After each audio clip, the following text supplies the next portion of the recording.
And welcome to Tyre Mini Reads, Reviews, Discusses, Monologues about everything and anything, and that's on period.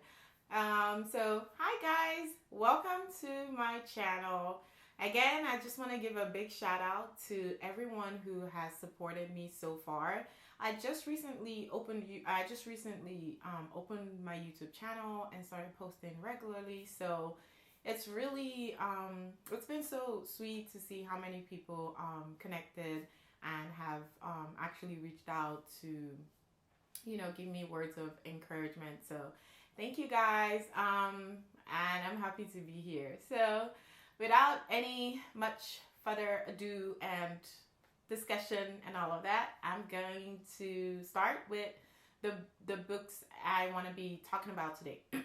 So I don't even know how I got to know about these books and this author, but I was probably Instagram. I was kind of scrolling, and I think I saw something about dragons.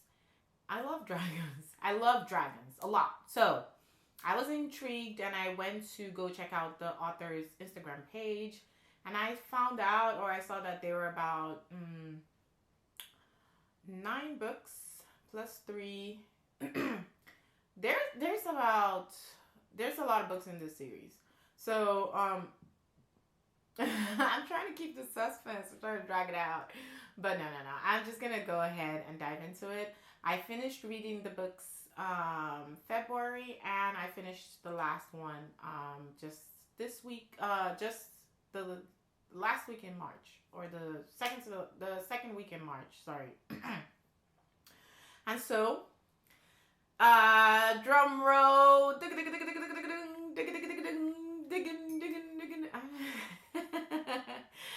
Okay, so the books I'm gonna be talking about is the Echoes of Fate.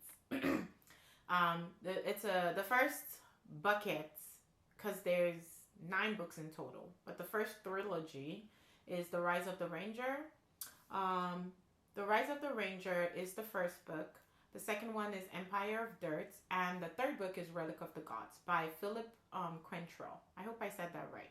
Now, whenever, like I said, I was scrolling on Instagram and I saw that there were dragons involved, so I kind of researched a bit, and I realized that there's 9 books in the series. It's called the Echoes of Fate Saga, and there's 9 books. The 3 books I just mentioned are like the first trilogies, and then there's other books after it, and then there are 3 other books, the Ranger Chronicles, and then there's 3 other books, A Time of Dragons, or something, something like that. And I think the Time of Dragons is currently being written, or it's about to be concluded. I'm not sure. Don't quote me on that, but I know it's in the works.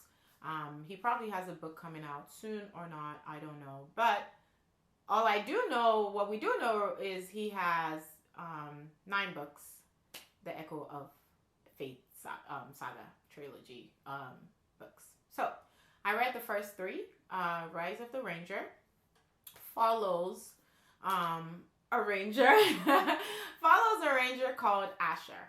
So we are introduced into this.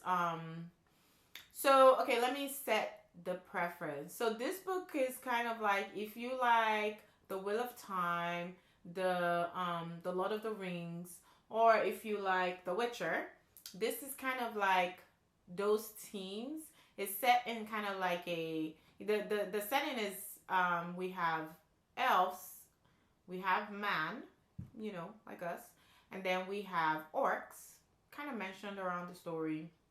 We have dwarfs, we have trolls, we have giants, we have mermaids or mermen, we have I have my notes here, so if I'm looking down, just know I'm looking at my notes because I don't want to forget. Okay, so I think those are kind of like all the fantastical beings we have, and really the backdrop of the story, at least for the first book, is that elves used to live in somewhere called Ilion, and then there was a great battle that happened, right, between the elf folks. So as at that time, man wasn't they were like living in the forest. They weren't like in Ilion. They lived in like forest, and they weren't like in anywhere. They weren't in the major civilization.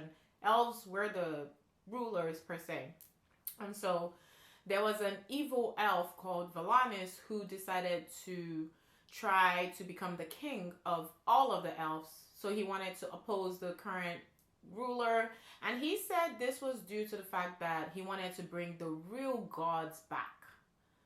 Yes. So Valanis kind of did an uprising and fought against the current elves.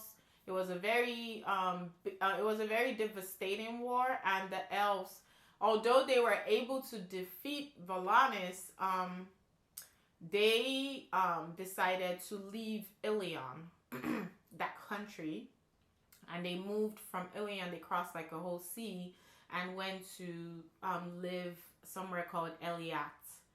I'm not saying the names right. You have to bear with me, but then they moved somewhere else, and so they just kind of abandoned that whole place. And so for them to be able to defeat Valanis, they had to work with the dragons, because there's dragons, yay. So they cast a spell called the Amber Spell, and so that Amber Spell, I don't know, it kind of it like locked Valanis or trapped him in like amber, and so the whole city of where they had the fight was I just want to make sure I have my name. Okay, no, I'm sorry. Eliat is where they had the fight. Elandril is where the elves moved to, right? So Eliat is kind of locked down in this amber spell that's trapped Valanis with the dragons, and everyone else that was caught in the spell died.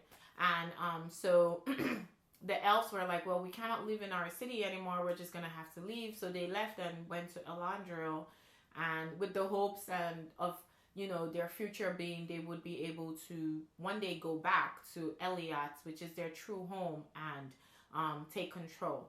But then so many years have passed, and then now men, well, remember the first beginnings of the book, men were not really in the story. They were just living in forests. So now men have actually come together. They have created nations, kingdoms.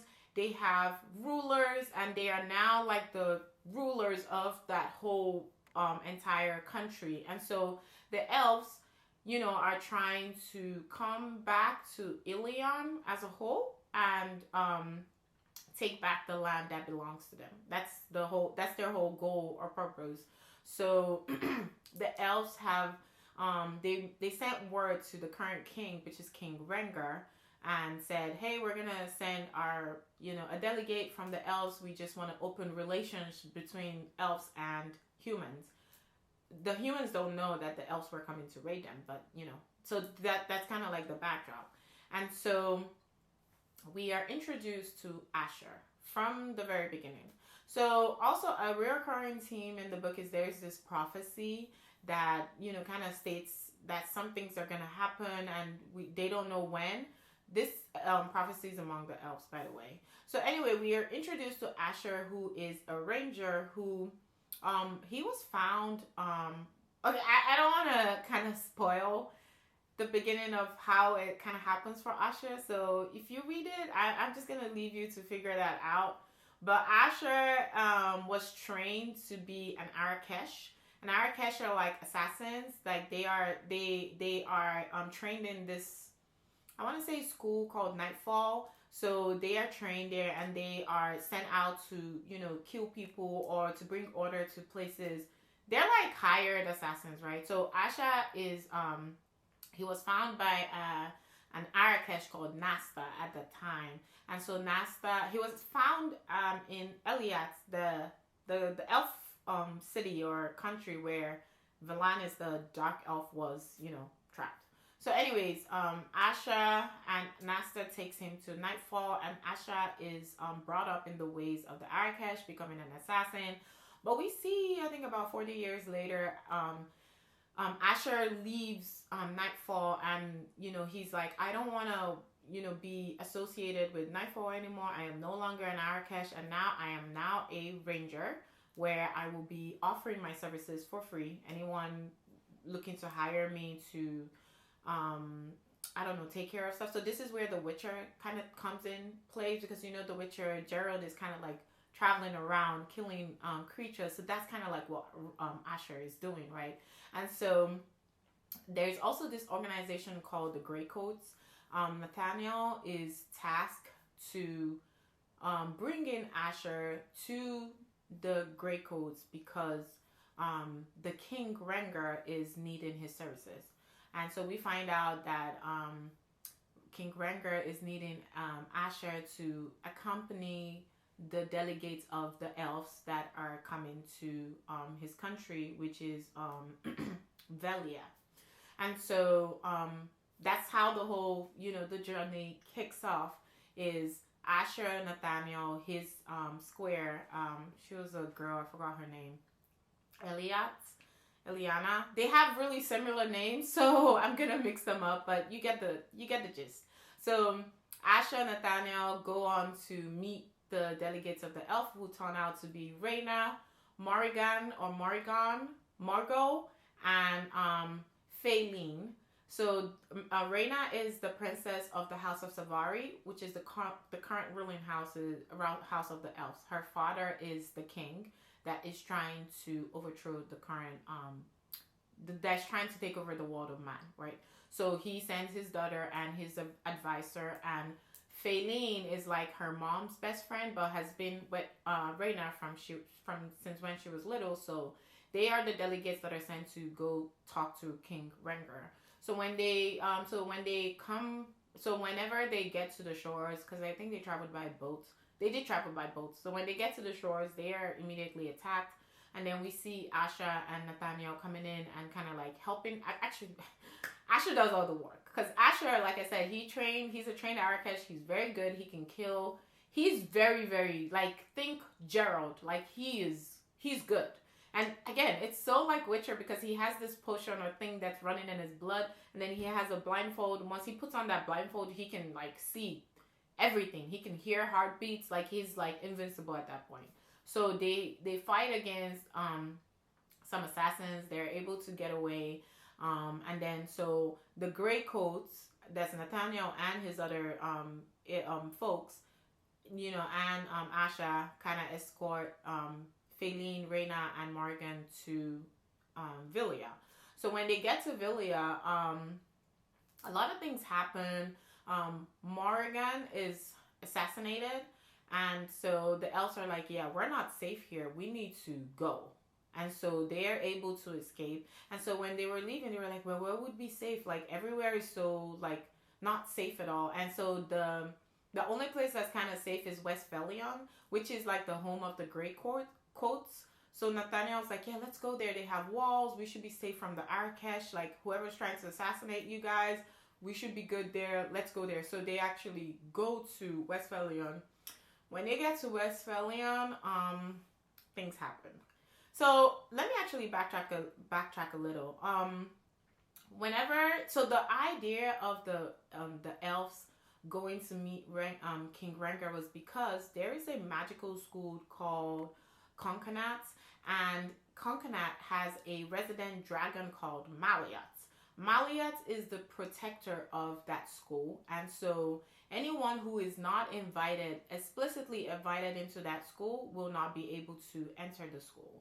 And like I said, the elves have this plan in motion to kind of take over the world of man. So what happened is, whenever Princess Reyna goes to visit King Rengar, there's a ball that's held, or like a party, and all of the different countries with their kings are present, and also the ruling mages from Conconat are there. And so Reyna gets like how do I say it? She gets like an invitation. Like the mage is like, oh, you should visit Conconat. And she's like, oh, thank you. So just that single line is like a open invitation to all elves. So there was a delegate of elves led by Galanor. This is a different elf, who were trying to get into the magical school to be able to kind of like steal the dragon Maliats, so that they would be able to get dragon eggs so that they will be able to conquer the world of man, let's say in like 20 or 40 years. That was the whole plan. So the whole plan was send a delegate to King Renga, get an invitation to the magical school, be able to control the dragon Maliat, and then let him take them to where the dragon eggs were buried from the first war. And then in 20 years or 30 years, they will build a fleet of ships and have dragons, and then the elves will come back and take over the fight with man and take over their original lands. Seems simple enough, right? Well, it's not. So so anyways, they go to Westphalion. I'm going back to our original. Asher, Rhaena, and Nathaniel, they all, travel back to Westphalion. And then, a lot of things happen. And they quickly realize that the dark elf that was trapped in that elf country, Eliot, was actually or has been free for about a couple of years. And apparently he had 5 lieutenants, or they're called like the Hand. And they have been, making moves in silent for about 40 years and no one knew it. I may be wrong on the years, maybe like 20 years, 40 years, I don't know. But the whole point was things were already happening and the elves had no idea. So what then happens is that you can see Valanis' influence is his Hand generals are, running different operations in different cities, just because his end goal is to cause a major war between elves and man, which I'm like, there was already going to be a major war. So you're just, well, I guess he didn't waste his time. It was trying to like make it faster, fasten up the timeline, because the elves were just coming to steal eggs so that they could go back and, have more time. But based on the manipulation that Valanis was already doing, the war started way earlier. So this all goes on in Rise of the Ranger, right? And then we go to the next book, which is Empire of Dirt. I'm sorry, I might be kind of skipping in between the books, but in Empire of Dirt, we get more of Valanis' POV, where you actually see that he actually is communicating with the gods, and they are actually giving him power. So he's very powerful. He has instilled that power into his generals, and they are also way powerful than the regular other people. And then there's one thing is, because of the power that Valanis has, he needs something called Pandora or Paldora's gem. That's the only thing that can help him control his power. So as of right now, he has to dip in a place called the Pools of Nyos. That's the only thing that can contain his power. So he cannot walk around for too long. Otherwise, he's literally going to explode because the power is too much. So one of his generals is tasked with finding that jewel. Guess who has the jewel? You guessed it, Asha has the jewel. So Asha had the jewel from whenever he was found by Nasta all those years back. And so we quickly realized that all of these events are, tied together. And then, the main characters are all, running against time to try to find a way to help Asha be able to wield Paldora's gem, so that he can also have, equivalent magic to kind of be able to stand against Valanis, because Valanis is really powerful. So we see our characters kind of go through the cities or the countries in the world Verda. In Ilion, actually, they go to Karat, they go to Nightfall, just in a bid to be able to defeat Valanis. I forgot. Okay, so as at the time that the elves were plotting, the king, I forgot his name, but that king had a wife, and Rhaena is his daughter, right? So his wife is Adelandra. Adelandra believes so much in the prophecy, and so something in the prophecy mentions dragons, and she's like, yeah, we haven't seen a dragon in about 40 years or 100 years.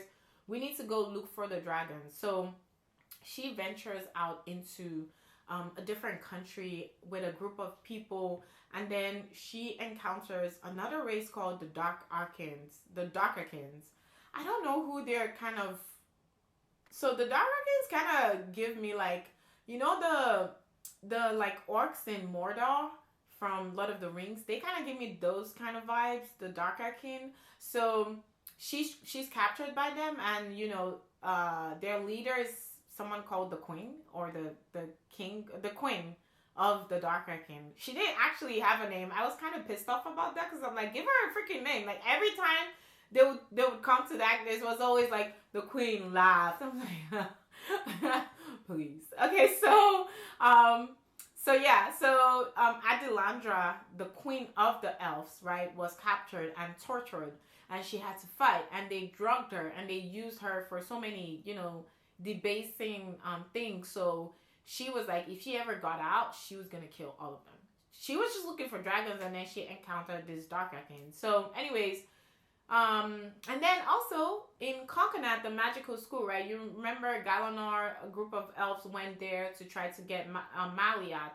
There was this mage called Gideon who, one way or the other, he gets into a fight with Galanor, and then because Galanor killed his friend Abigail, and so he's trying to fight with Galanor, and then Maliat gets magically released, and he is about to fly away from the school, and that's Galanor's real purpose there, is to get the dragon. And so he grabs onto Maliat as it flies away, and Gideon is like, oh, you're not going anywhere, you just killed my best friend, and he also grabs on.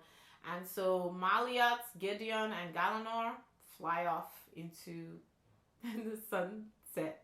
So they fly off, and we come to find out later on that there is something called the Dragon, which is a race of people or elves who can communicate with the dragons. They can speak to the dragons, like the dragons can speak to them in their mind, and they are called the Dragon Riders.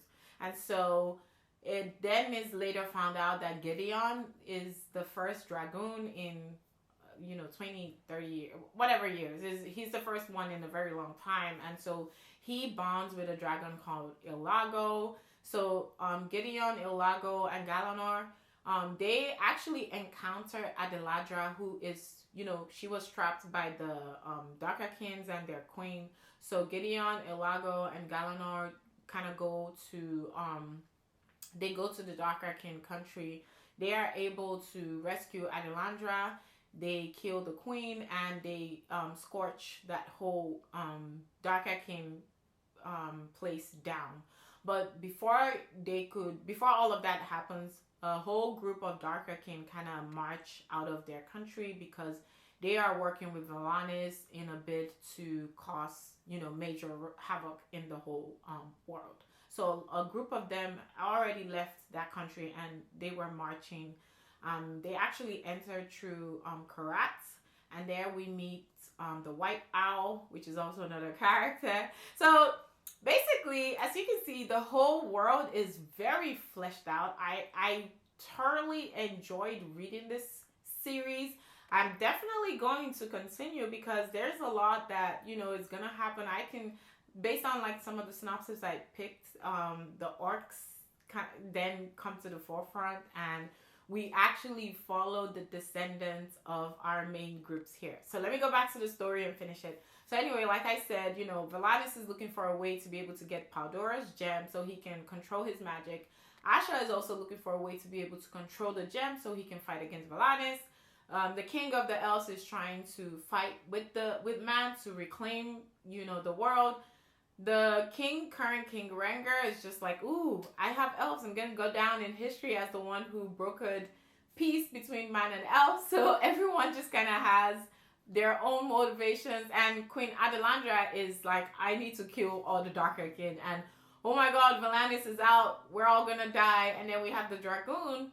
That's the dragons who have their own task.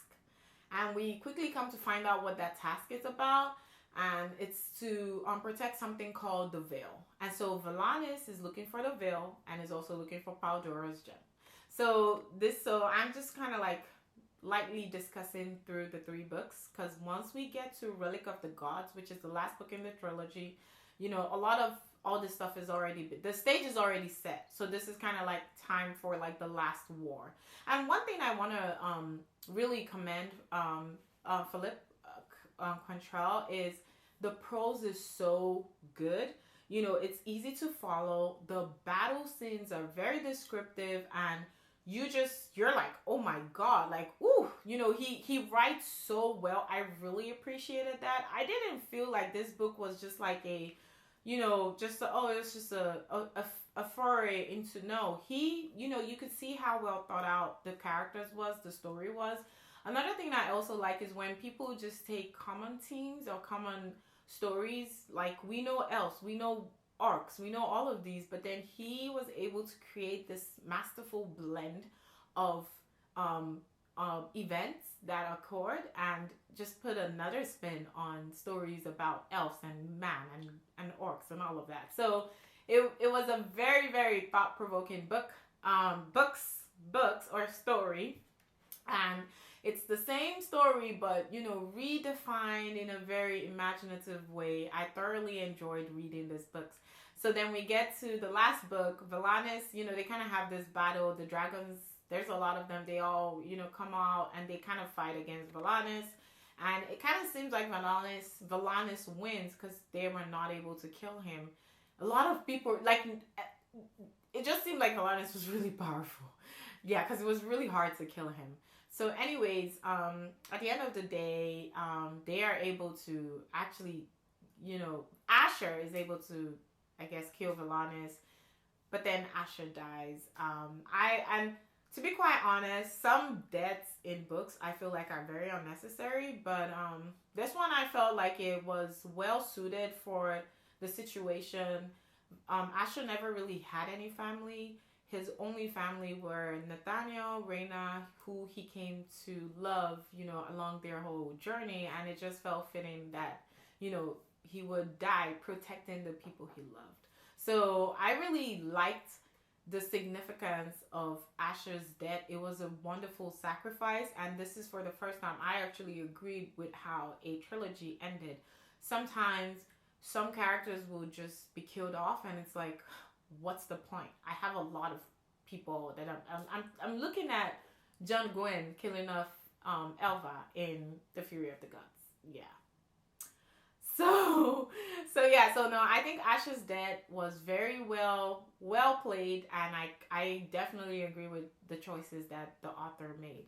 And so, it kind of seems like, and a lot of things happen. I just kind of gave like a very in-depth synopsis. I didn't go in deep, but if you read the books, they are, like I said, it's a whole lot of flavor to it. It's not just a light story.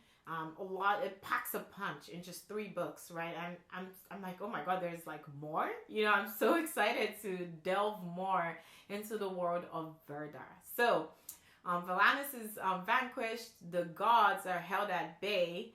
The veil is actually, no, they're not. They're actually, they're all dead. The veil is destroyed. Paldora's gem is also destroyed. Asher is no more, but then his friends and the world is safe and secure. And one thing I didn't mention was Nathaniel and Reyna fell in love. So this was going to be the first man and elf kind of combination. So they fell in love, and Asher, I mean, everyone kind of knew they were in love. It wasn't like a secret or anything. So it was just so beautiful to witness that relationship kind of blossom. Although I'm gonna say it was kind of like insta love. Like, she saw him the first time, he saw her, and they're like, ooh, I don't like insta love. I'm sorry. Oh, okay, maybe not insta love. Let's say maybe love at first sight. Okay, love at first sight. I mean, it's believable. I can believe that. So yeah, let's say they fell in love at first sight. So yeah. So this is, this is just a taste. Like I said, it's 3 books. There's other books in the whole series. I'm going to actually continue. I just kind of took a break because I had other competing books that I needed to read. Because if I want to go hard, I mean, that's 9 books. Is a lot. And I want to, also another thing is, because the world is so interesting, I want to actually savor it. I don't want to rush it. So I'm going to do another in-depth review once I finish the other books in the series, and you know, I'll come back and talk about it. But so yeah, if you like I said, liked The Lord of the Rings, The Wheel of Time, Game of Thrones, this book or this whole world series, whatever, follows in those veins, and I think you would be intrigued when you pick it up. So I am now currently still trying to, you know, it's a lot of books. That's what I'm gonna say. But I mean, there's a lot, and I can take my time. So yeah, if you like any of those books, or if you've watched any of those shows, this is a good rec. That kind of, you know, it's almost kind of like the same themes, but again, done in a very different way. So thank you guys for watching. Let me know if you've read this book and or these books, or you've heard of the series, and it's something that you liked, or you know, you didn't like, or you know, that kind of things. And if you have other recs that are close to these kinds of books, because I didn't find out, he's not, the author is not someone that's like really out there. So, or maybe he is. I'm just now figuring, you know, finding that out. But yeah. So thank you for watching. I will see you guys in my next video. Bye bye.